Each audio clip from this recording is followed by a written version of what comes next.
The year I graduated, the national movement to send educated youth to the countryside was in full swing. To help her best friend's younger brother stay in the city, my fiancée sent me away to the countryside for 7 years. And when I came back, she actually proposed to me in front of everyone. The crowd erupted into cheers. They all assumed I would surely say yes. After all, I was the one who had boldly confessed to Elena and pursued her relentlessly, winning over the coldest and most elegant goddess of university. But they all seemed to forget, back then, Elena had chosen another man, letting him take the city job that was meant for me and making me go to the countryside in his place. She even slandered my parents' morals to threaten me. In the end, she forced me to leave for the countryside and stay there for 7 years. Now that I'm back, her best friend told me, after you went to the countryside, Miss Mu used all her connections to make sure you lived a bit more comfortably out there. She never got married all these years. She's been waiting for you the whole time. Chapter 1. As I listened to Autumn sitting beside me ramble on and on, I couldn't help but frown. She kept telling me how much Elena had done for me. Seeing my indifferent expression and lack of reaction, she grew anxious. Can't you at least say something? Elena did all this for you. Don't you feel even a little moved? Her shrill tone drew the attention of our classmates. Their eyes turned toward me, some curious, some disdainful. It had been 7 years since I last heard Elena's name. To me, that name felt almost foreign now, as if it belonged to a different lifetime. Even the passion I once had for her had nearly been washed away by time. 7 years ago, I boarded the train to the countryside alone, carrying only my luggage. So aside from my family, almost no one knew I had ever been engaged. That's why I couldn't tell if what Autumn said about Elena came from her own desire to inform me or if someone had asked her to say it. Maybe it was on purpose, to let me know what Elena had supposedly done for me all these years. That thought made me frown again. Whatever happened between Elena Mew and me was just childishness back then. Let's not bring it up anymore.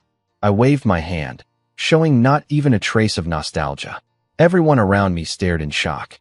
Even the noisy class reunion fell silent. You could hear a pin drop. Elena and I were childhood friends. At some point, my feelings for her changed from friendship to something deeper, something possessive. As the only boy in the family, I grew up pampered, full of confidence and pride.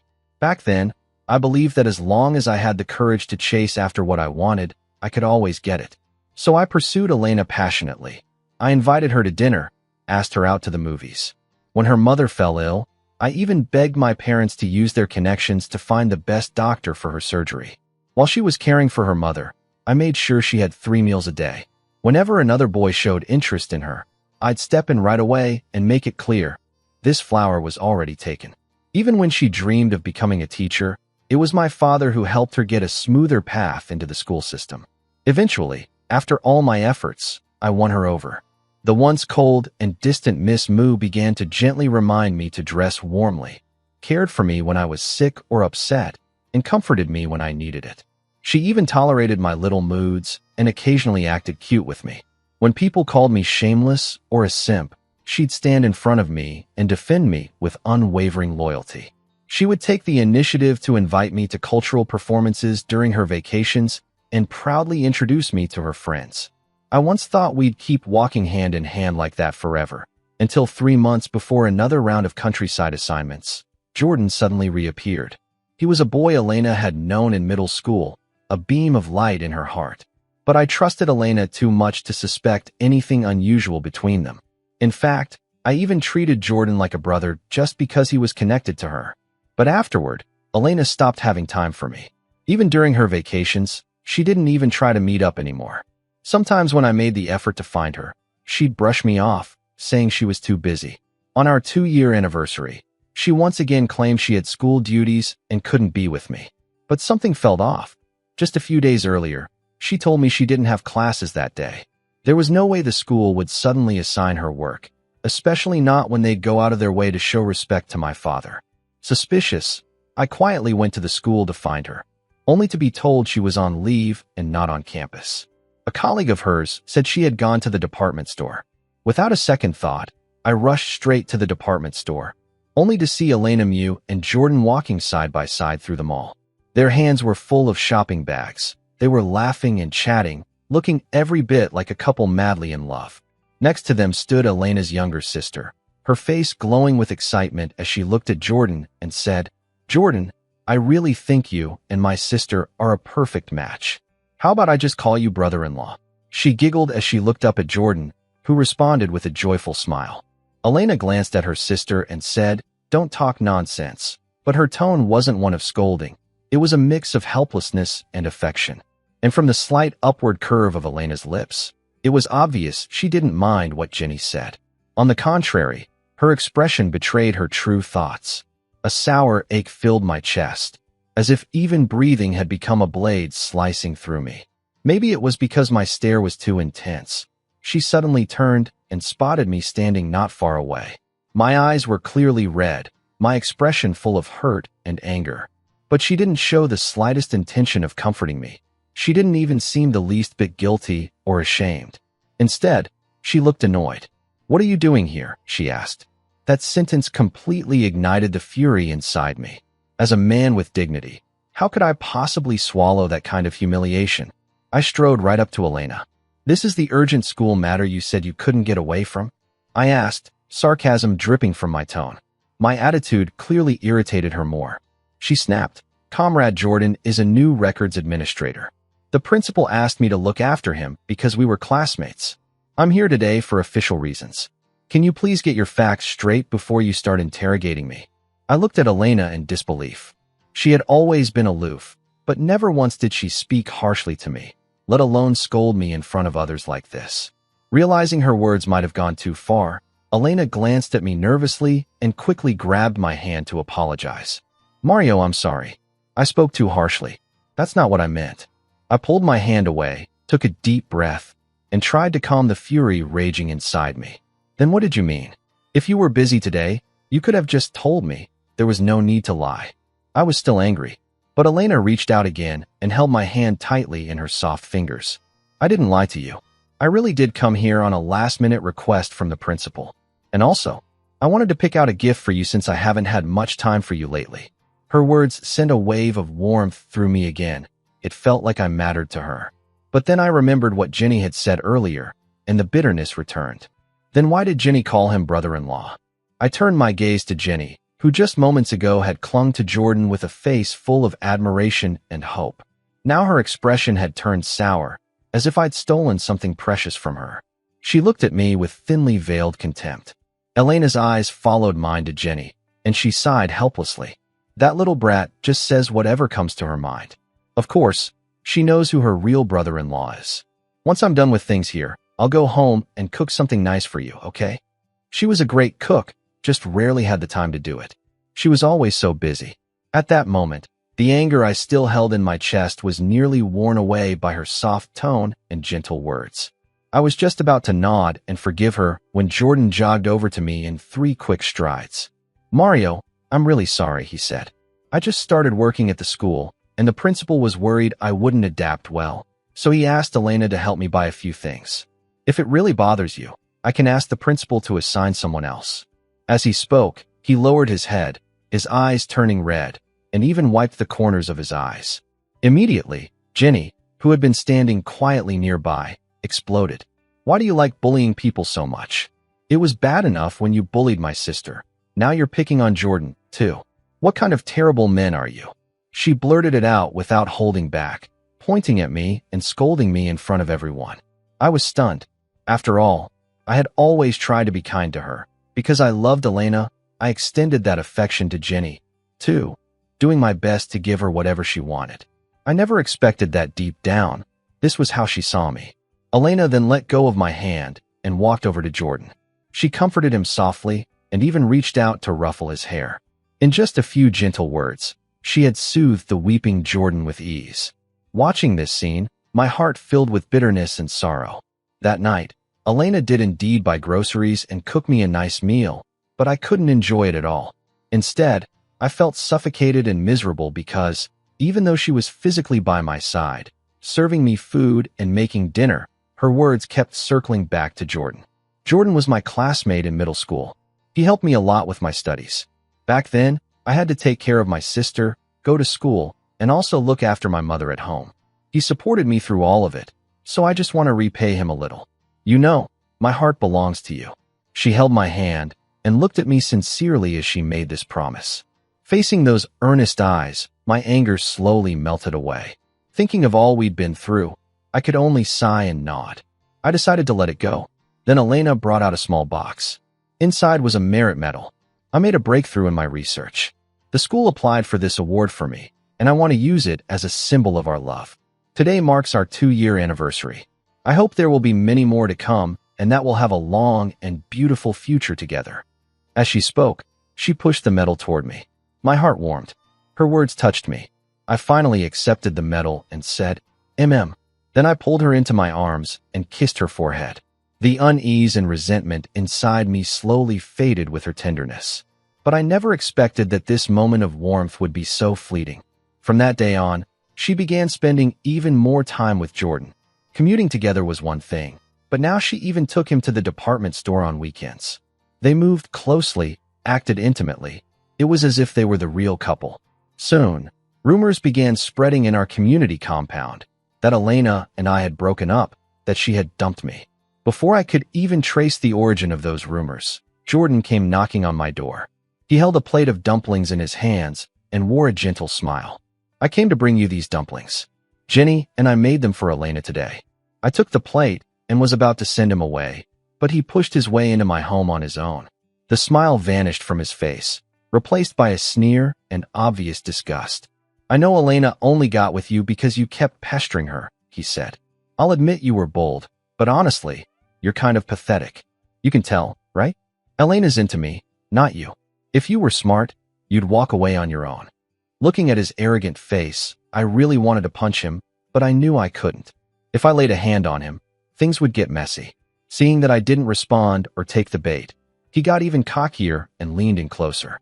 "Fine. Then let me show you who Elena's heart really belongs to." I told Elena exactly what had happened word for word, but she refused to believe me.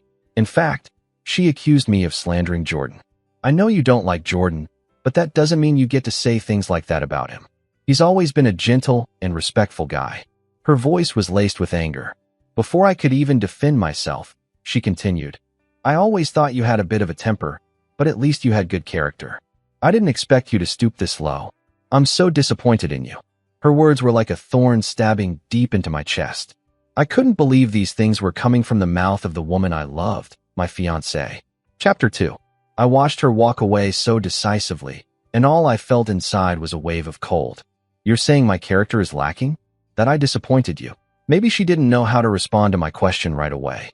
After a brief silence, she finally said, "I'll talk to the principal. From now on, I won't have any more contact with Jordan. I'm also going to be very busy with my research lately, so we probably won't be able to see each other for a while. You should take this time to reflect on what you did wrong." After saying that, she turned and walked off. It made me start to question, should I really be with this person? After all this time and all the sincerity I gave, what did I actually get in return? I was furious, so I stopped talking to her. Silent treatment. And sure enough, she was busy. At least she never showed up in front of me again. Even when I ran into her at the department store a month later, she pretended not to see me at all, like I was a complete stranger. I used to think one of us would eventually give in first, but instead of an apology, what I got was the official notice. I was being sent to the countryside. I had grown up as the treasured only son in my family. I had just graduated, and my parents had already pulled strings to line up a job for me. But when the list of those assigned to rural development came out, my name was on it. I couldn't believe it, so I went straight to Elena. She was in charge of registering the names for the countryside assignment. There was no way she didn't know about this. At the time, she was chatting and laughing with Jordan. They looked just like a couple. Standing nearby were a few others. I recognized them as Elena's friends, including Autumn. The moment I walked in, all the laughter and joy in the room vanished. The atmosphere froze as if none of it had ever happened. "Elena, I need an explanation." I stared at her, calm on the surface, but my eyes carried deep disappointment. She looked at me, frowning slightly, then let out a sigh. "I knew you'd come to me about this. Every family is expected to actively support the rural assignment program. That's not news to you, is it?" "Of course I knew." I nodded. "Then you knew I was on the list, right? Why is my name there, but not his?" I had seen the assignment list earlier. Jordan's name had been on it, not mine. But now his name had been crossed off, and mine was there instead. Elena pressed her lips together. Before she could speak, Jordan stepped forward. Mario, I already have a job. Obviously, I don't need to go to the countryside anymore. You shouldn't be suspecting Elena like this. You're her fiancé. Saying things like that will hurt her. His words stabbed into me like a knife. I looked straight at Elena, lips trembling, eyes locked on hers. So is that how it is? She glanced at me, and there was something complicated in that look. Hesitation, inner conflict, and a faint glimmer of resolve. Your family is well off. You have your parents and sister to take care of you. But Jordan, he only has himself. Hearing that, I couldn't help but laugh. This was the girl I had grown up with, the woman I'd loved and cared for over a decade. If I could, I'd rather have never met her, never loved her. Shaking my head, I took 2 steps back. The disappointment in my eyes seemed to burn her. She reached out as if to grab my hand, but Jordan was faster. He stared at me with smug eyes, a flicker of triumph flashing across his face, but it only lasted a second before Jordan reverted to his pitiful tone. Mario, if you slander her like this, the school might think Elena has questionable morals. Do you really want to ruin her future? I was just about to speak, but he interrupted again, still acting wronged. I know you want my position. Your father already came to warn me, told me to get lost and stay away from Elena. I'll listen, okay? As he said that, he even wiped a tear from the corner of his eye. Elena suddenly looked like something inside her snapped. What did you say? A warning. Autumn quickly nodded. I did see an assistant from Commander Law's office come talk to Jordan. With her confirmation, Elena's expression turned extremely unpleasant. Mario, I can't believe you've become this kind of person. Jordan has no one. He's an orphan. I only looked after him out of old friendship, but I never imagined you'd be so jealous, using power to suppress others. I used to think you were just a little proud, but now I see you're hopeless, rotten to the core. Her words were vicious. For the first time, I couldn't stop the tears from rolling down my face. I quickly wiped them away with my sleeve, then looked up at her. In your heart, is that really what you think of me, of my family? You didn't even bother to find out the truth before you threw accusations like that. I stared at Elena. She met my gaze with anger. They have no reason to lie to me. The moment she said that, I felt a stabbing pain in my chest. Autumn and the others started whispering among themselves, their eyes filled with even more contempt and disgust as they looked at me. If you don't want to go to the countryside, I have evidence that Commander Law abused his power to get you out of it, Elena snapped. The moment those words left her mouth, I knew there was no longer any future between us. To protect Jordan, she was willing to hurt my family. I left her with one word, I'll go, and resolutely boarded the train to the countryside. Before I left, I asked my sister to return the medal Elena had given me. That was the end of our 20-something years of history together. Coming back to the present, I looked at Autumn in front of me and said, sorry, everything's in the past now. We should look ahead. Seeing that I was about to leave, Autumn quickly called out, Mario, I know you're angry, but don't you think Elena deserves a chance to explain? I frowned. What's there to explain about the past? Besides, I'm married now. In that instant, the entire room fell silent. Everyone stared at me. Even Autumn looked at me in disbelief. What did you say? You're married? How could you be married? You were so in love with Elena. After she spoke, others joined in, clearly not believing me. Mario married? No way. He used to chase after Elena like a dog. Exactly. A guy that desperate and clingy. Who would like him? He was meant to marry Elena, not ruin someone else's life. And someone who was that obsessed. How could he just stop loving her like flipping a switch? I don't believe it. He's clearly just being stubborn, pretending he's married. One bitter and malicious comment after another. But I acted like I hadn't heard a thing. I just looked calmly at Autumn. Do you also think I'm lying? She froze for a second, wanting to say something. But in the end, she just shook her head. To be honest, I probably shouldn't be getting involved in this, but I just feel like Elena gave so much for you. The least you could do is see her. No matter how it ends between you two, you should at least have a proper conversation. Her voice softened, but I could see the disbelief in her eyes. After all, I had once chased after Elena with everything I had, willing to give her my entire world. Even a man's most basic dignity and pride. Even a love that fervent was ultimately extinguished. As of now, I'm already married. Whether they believed me or not, I knew that even if I explained, they wouldn't believe me anyway. People only want to see what they choose to believe. I remembered I'd promised my daughter I'd be home early to celebrate her birthday, so I had no interest in staying any longer. I stood up, ready to leave, but Autumn blocked my way. You're already here. Can't you wait just a little longer? Elena is already on her way.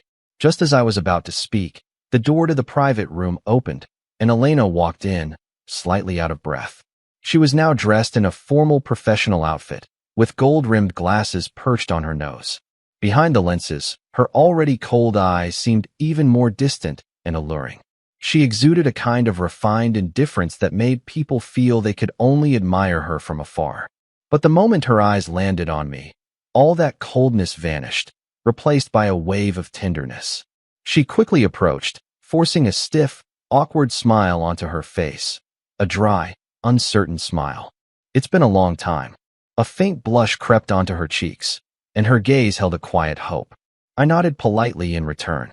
Elena, long time indeed, but not good. Her smile froze on her face.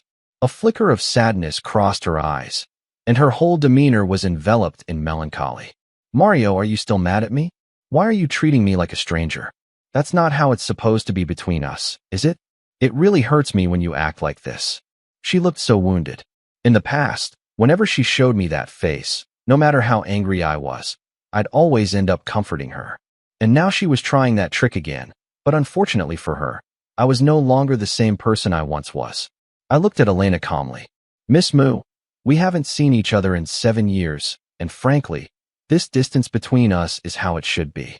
What happened back then, I couldn't forgive, and now I definitely wouldn't forgive. After saying that, I picked up my things and turned to leave.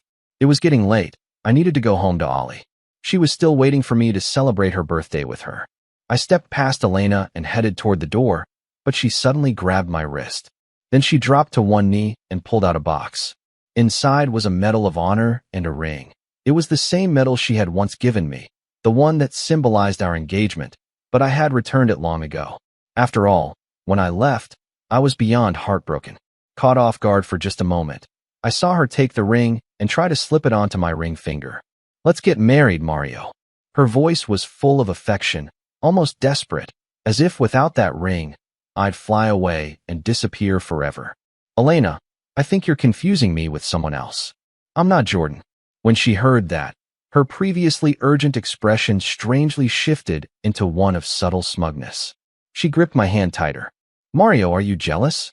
I admit what happened with the countryside assignment back then was unfair to you, but I did it for you and your family. Jordan said that if he didn't have to go, he wouldn't report your parents. I knew how much they care about you, and I knew how much you care about them, right? Seeing that she still wanted to explain, I pulled my hand away.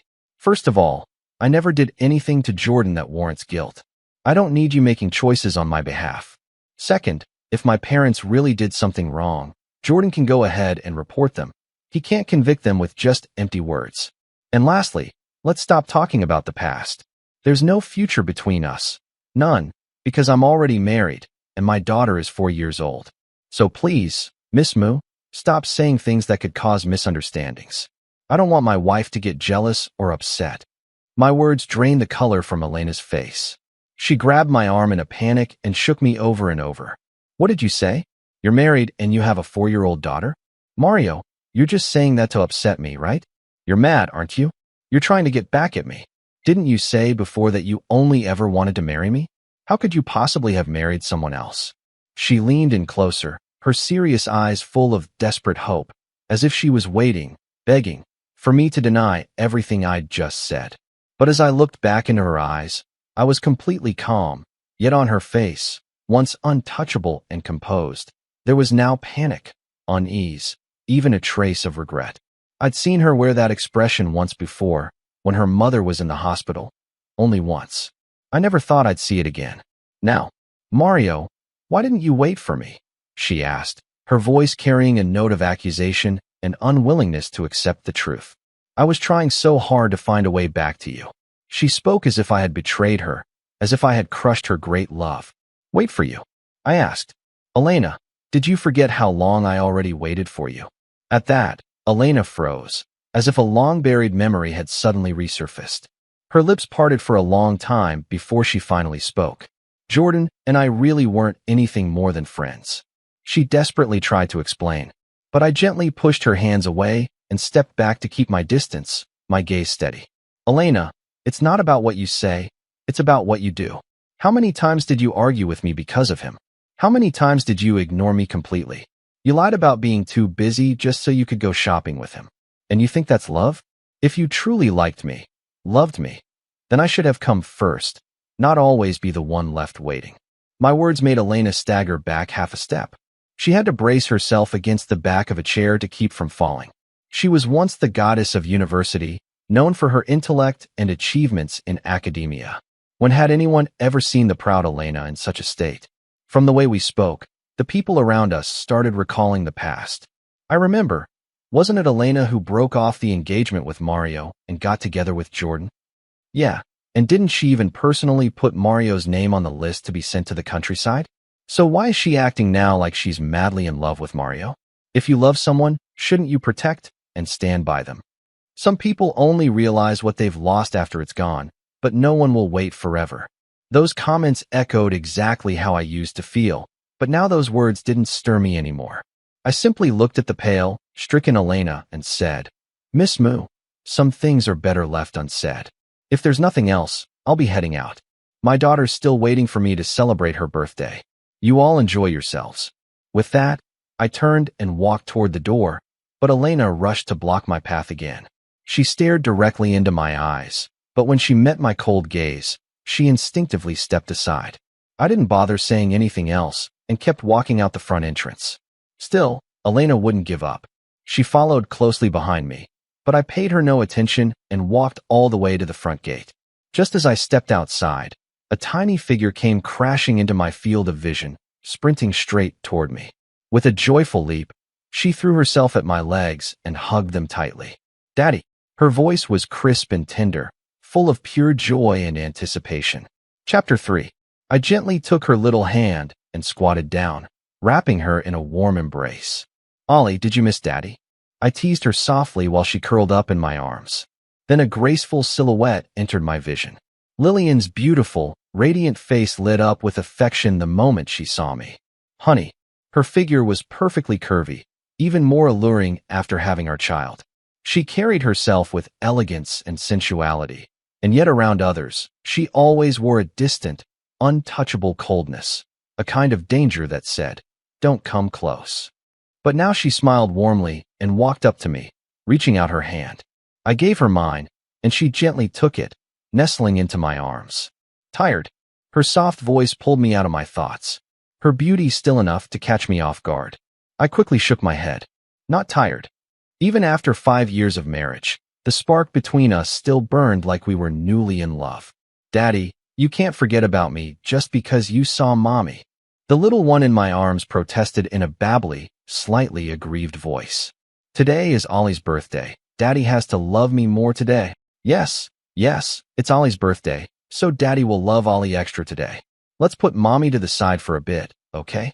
I coaxed Ollie gently, but someone clearly wasn't pleased. No way. I should always be first in your heart. Lillian's eyes locked with mine, overflowing with a depth of love that pulled me in again and again. Mommy is bad. She's stealing Daddy from Ollie.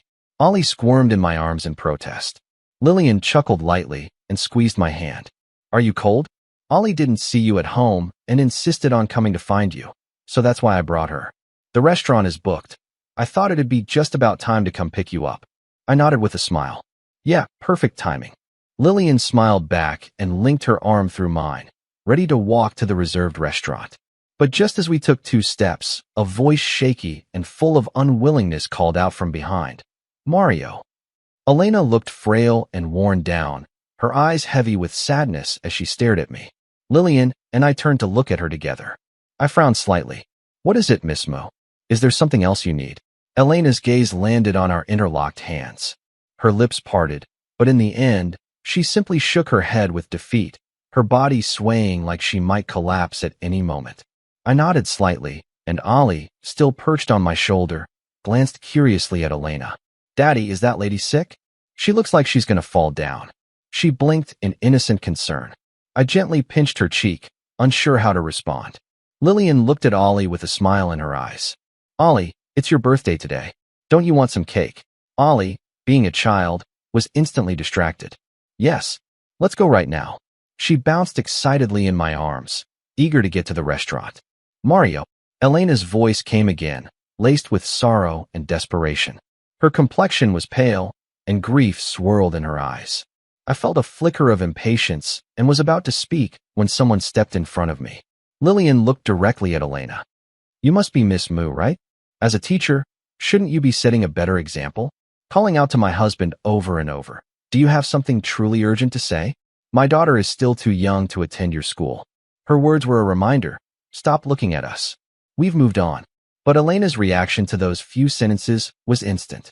Anger and jealousy flared in her eyes. So you're Mario's wife? Yes. Lillian tightened her grip on my hand, as if to fuse us into one. Then do you know, Elena said with bitterness, that Mario once chased another woman and almost married her? Lillian's face remained calm, not even a crease in her brow, but I knew she was furious. Beneath her calm and collected surface, a storm was clearly brewing in her heart. I let go of Lillian's hand and placed my arm around her shoulders. Miss Moo, like you said, almost. What was almost back then is now miles away from anything real. Besides, everyone makes mistakes in their youth. Mistaking a toxic woman for someone precious isn't exactly unheard of. But don't rush to claim that title of toxic woman like it's a badge of honor. That said, I should still thank you. If it weren't for you, I wouldn't have gone to the countryside. I wouldn't have met my wife. Because of you, I now have a happy marriage and a woman who looks at me like I'm her whole world. So I'd advise you not to try and mess with what I have with my wife, because nothing, not even you, can come between us. I could brush off everything she did to me before, but I would never allow her to interfere with my family. For the people I love, I wouldn't hesitate to fight back. Elena stared at me in disbelief, unable to accept what she was hearing. Toxic? Is that really what you think I am? Yes. And if I had a choice, I'd rather we had no connection at all. With that, I gently tugged Lillian's arm. She understood I wanted to leave, so she linked arms with me and confidently led the way to the car. She turned to me and asked softly, Was everything you said just now the truth? Of course it was, I replied. What happened between Elena and me is long over. The only people I love now are you and Ollie. We celebrated Ollie's birthday. Afterward, the joy and warmth surrounded us like a bubble. It felt like we'd returned to the beginning, untouched, whole, as if everything with Elena had never happened. I thought I'd never see her again, but to my surprise, the moment I returned to my parents' house, there she was standing at the gate. She looked far more worn than before. The arrogance she used to carry was gone, in its place a kind of defeated weariness. I didn't expect her to ambush me like this, and a wave of impatience surged in my chest. Elena, what do you want now? That last encounter had left Lillian clingier than ever. She'd tortured me half the night afterward, nearly drained me dry. Now every time I saw Elena, it was like seeing a damn plague. Honestly, I wanted nothing to do with her. But I knew if I didn't deal with this, she'd just keep showing up, invading every corner of my life. Mario, just give me a chance to talk properly with you, please. Her voice trembled with pleading. There's nothing for us to talk about. I shook my head, but she still didn't give up. I know I was wrong back then. I shouldn't have doubted you because of Jordan. I shouldn't have crossed out his name and sent you to suffer in his place. I cut her off before she could finish. The past is the past. There's no need to keep digging it up. We should be looking forward, not drowning in what's already over. The disgust and impatience on my face didn't go unnoticed. She saw it, realized I truly didn't care anymore, and panic spread across her expression. Mario, I'm truly sorry. Back then I was just angry. I couldn't believe you would actually do something like that. Jordan was my classmate. He was well-behaved, smart, and all alone. I just instinctively leaned toward him. I know it was my fault. Her words made me laugh coldly. Elena, you say he was your classmate, smart and moral.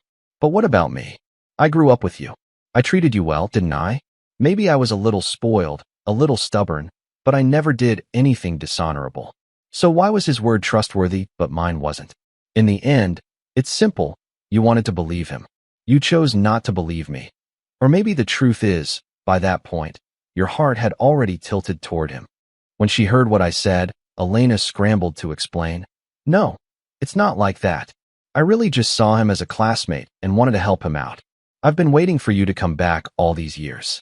I've always hoped we could be together again. Mario, in this lifetime, I only want to be with you. I know I made mistakes in the past, but please, I'm begging you, give me a chance to make it right. She was practically pleading, but all I felt was exasperation. Elena, is that all you wanted to say? My words stunned her. For a moment, she didn't know how to respond, but seeing the calm and indifferent look on my face, she suddenly grew uneasy. Mario, do you really think none of this matters? For 7 years, I've been thinking about how to bring you back. I've thought of you constantly. I've waited. She looked into my eyes, like she was searching for some trace of softness, but I could only shake my head. Elena, you were the one who allowed Jordan to cross boundaries. My words left her visibly shaken, her eyes flickering with guilt. I gave a cold laugh. Let's be honest, Jenny's attitude toward Jordan came from you, didn't it? Without your silent approval, how would she have dared to call him brother-in-law right in front of you? You've always known how to handle inappropriate feelings from others, sometimes even too harshly, and I used to admire that about you. But with Jordan, you always looked the other way. So even if it hadn't been him, there would have been someone else eventually. I took a deep breath and didn't let her interrupt. In the past, I gave you all my love, but I also have the right to take it back now. I only love my wife, my daughter, and my family. They're the ones who truly matter to me. I hope you'll stop showing up in my life, stop disrupting it. With that, I turned and headed toward my parents' house, but Elena chased after me again and grabbed my arm. Yes, I did have some feelings for Jordan, she blurted, but it was because we had fought, and he showed up at just the right time. He calmed me down. But please believe me, I've only ever loved you, no matter what. I always wanted to be with you.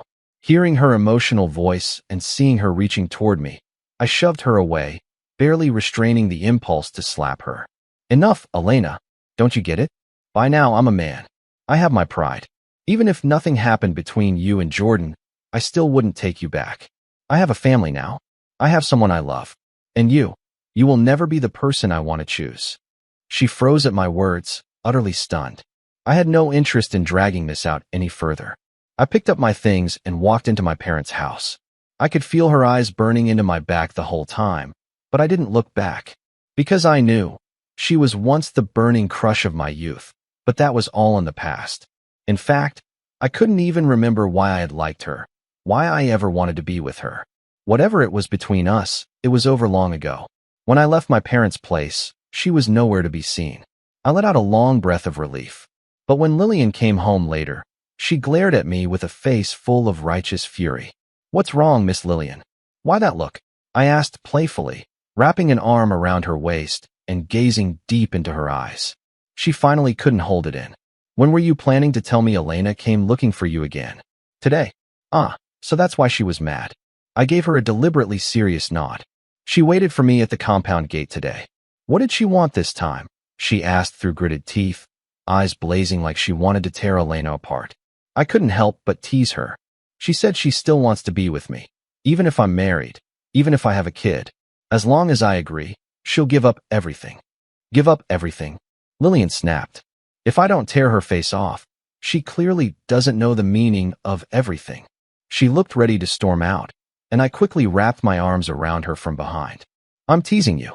The moment I said that, the world spun, and the next thing I knew, she was sitting on top of me. You dare lie to me? I playfully tapped her nose, then scooped her up into my arms. Her loving eyes locked tightly onto mine. Mario, we're married now. We have Ollie. I'm never divorcing you, and I'm never letting you go. Even if you try to run, I'll hold on to you tightly. I'll always treat you well and never give anyone else a chance. As she said that, her sweet lips pressed gently against my face. I couldn't even find the words to respond, so I just held her face in my hands and kissed her again and again. Only when she had finally calmed down a little did I speak. You don't have to worry.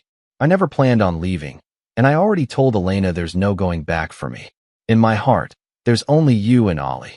The moment those words left my mouth, her breath wrapped around me. Warm, intense, irresistible. All I knew was that night, she nearly drained me dry. After that, Elena really did vanish from my life. She was reassigned to a different city.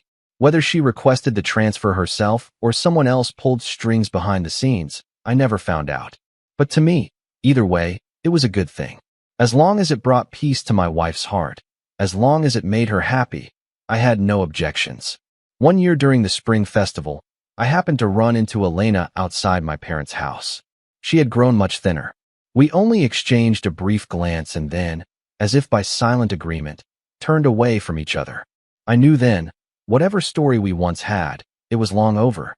All I wanted now was to cherish the people by my side and protect this family I'd built with everything I had.